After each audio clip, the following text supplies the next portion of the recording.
আজকে আলোচনা করব খ্রিস্টান এবং ইহুদিদের নিয়ে পবিত্র কুরআনে আল্লাহ তাআলা কি বলেছেন। সবাই সাথেই থাকবেন ইনশাআল্লাহ। পবিত্র কুরআন শরীফে ইহুদি খ্রিস্টানদেরকে আহলে কিতাবের অনুসারে বলা হয়েছে তাদের ওপরেও পবিত্র আসমানি কিতাব নাজিল হয়েছিল। সূরাহ বাকারার ৬২ নম্বর আয়াতে বলা হয়েছে, নিঃসন্দেহে যারা মুসলমান হয়েছে এবং যারা ইহুদি, নাসারা এবং সাবেয়ীন, যারা ঈমান এনেছে আল্লাহর প্রতি এবং কিয়ামত দিবসের প্রতি এবং সৎ কাজ করেছে, তাদের জন্য রয়েছে তার সওয়াব তাদের পালনকর্তার কাছে, আর তাদের কোনোই ভয়ভীতি নেই, তারা দুঃখিত হবে না। সূরা মাদিয়ার ৬৯ নম্বর আয়াতে বলা হয়েছে, নিশ্চয়ই যারা মুসলমান, যারা ইহুদি, সাবেয়ী বা খ্রিস্টান, তাদের মধ্যে যারা বিশ্বাস স্থাপন করে আল্লাহর প্রতি, কিয়ামতের প্রতি এবং সৎকর্ম সম্পাদন করে, তাদের কোনো ভয় নেই এবং তারা দুঃখিত হবে না। অর্থাৎ তাহলে কিতাবের অনুসারীরাও যদি তাদের ধর্ম এবং গ্রন্থ ঠিকমতো মেনে চলে, খোদার একত্ববাদে বিশ্বাসী হয় এবং সৎকর্ম করে, তবে আল্লাহ তাআলা তাদের পুরস্কৃত করবেন। তবে কিছু আলেমদের মতে এই আয়াতে মুহাম্মদ সাল্লাল্লাহু আলাইহি ওয়াসাল্লামের আগমন পূর্ব ইহুদি নাসারাদের ব্যাপারে বলা হয়েছে। আবার অনেক আলেমগণ এ ধারণার বিপক্ষে। তবে শিরককারীদের ব্যাপারে কুরআনে স্পষ্টভাবে জাহান্নামী বলা হয়েছে।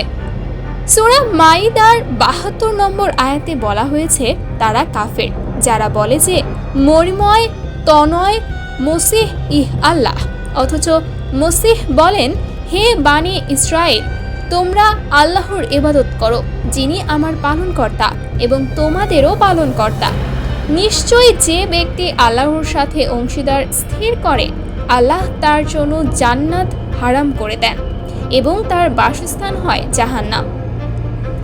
অত্যাচারীদের কোনো সাহায্যকারী নেই।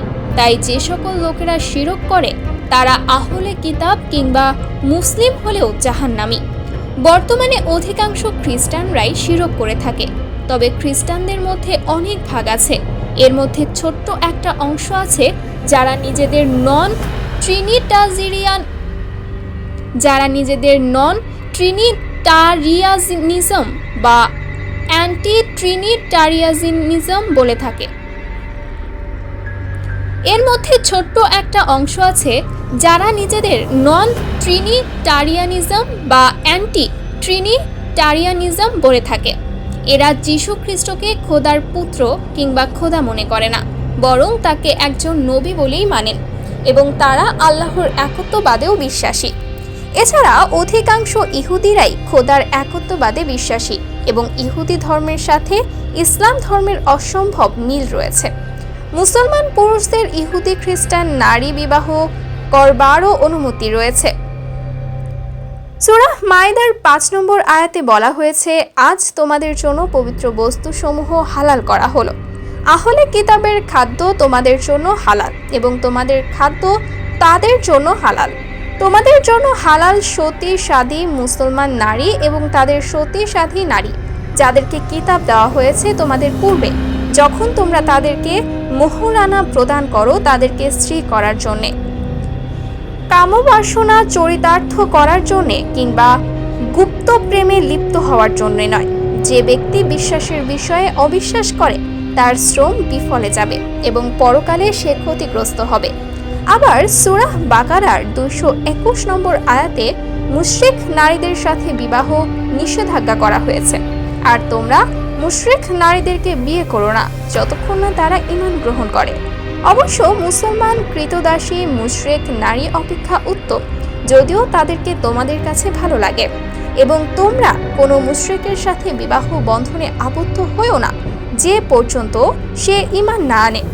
একজন মুসলমান কৃতদাসও একজন মুশরিকের তুলনায় অনেক ভালো, যদিও তোমরা তাদের দেখে মোহিত হও। তারা দোজখের দিকে আহ্বান করে, আর আল্লাহ নিজের হুকুমের মাধ্যমে আহ্বান করেন জান্নাত এবং ক্ষমার দিকে। আর তিনি মানুষকে নিজের নির্দেশ বাতলে দেন যাতে তারা উপদেশ গ্রহণ করে। কে বা কারা জান্নাতে বা জাহান্নামে যাবে তার নির্ধারক একমাত্র আল্লাহ তাআলা ব্যতীত আর কেউ নয়। তবে কেউ যদি ভেবে থাকেন যে ইহুদি খ্রিস্টান হয়েও যদি জান্নাতে যাওয়া যায়, তবে মুসলমান হয়ে লাভ কি? তারা ভুলে যাবেন না যে যেই ব্যক্তি ইসলাম সত্যি জানার পরেও তা প্রত্যাখ্যান করে তারাই কাফের। কেউ কেউ প্রশ্ন করতে পারে, কাফের কাকে বলে? যারা কুফরে লিপ্ত হয় তাদেরকে বলা হয় কাফের। কুফর শব্দের অর্থ হলো অবিশ্বাস করা, অস্বীকার করা, ঢেকে রাখা, গোপন করা, অবাধ্য হওয়া ইত্যাদি। অর্থাৎ কোনো ব্যক্তি যদি ইসলামের কোনো মৌলিক বিষয়ে অবিশ্বাস করে তখন তাকে কাফির বলা হয়। মানুষ নানাভাবে কাফির হতে পারে। ঈমানের মৌলিক বিষয়গুলো 7টি: আল্লাহ তাআলার প্রতি বিশ্বাস, ফেরেশতাগণের প্রতি বিশ্বাস, আসমানি কিতাবের প্রতি বিশ্বাস, নবী রাসূলগণের প্রতি বিশ্বাস, আখিরাতের প্রতি বিশ্বাস, তাকদীরে বিশ্বাস, মৃত্যুর পর পুনরুত্থানে বিশ্বাস। এগুলোর যে কোনো একটিকে অবিশ্বাস করা মানে কাফির হয়ে যাওয়া। তাছাড়া ইসলামের মৌলিক ইবাদতগুলোকে অস্বীকার করা, যেমন সালাত, জাকাত, সাওম, হজ ইত্যাদিকে ইবাদত হিসেবে না মানাও কুফরের শামিল।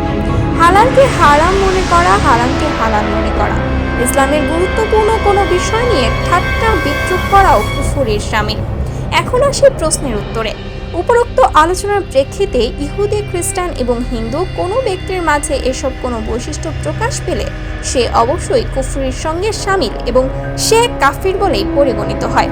আল্লাহ তাআলা পবিত্র কোরআনে বলেছেন, যারা কুফরি করবে এবং আমার নির্দেশগুলোকে অস্বীকার করবে তারাই জাহান্নামের অধিবাসী, সেখানে তারা চিরকাল থাকবে। সূরা আল বাকারা আয়াত 39।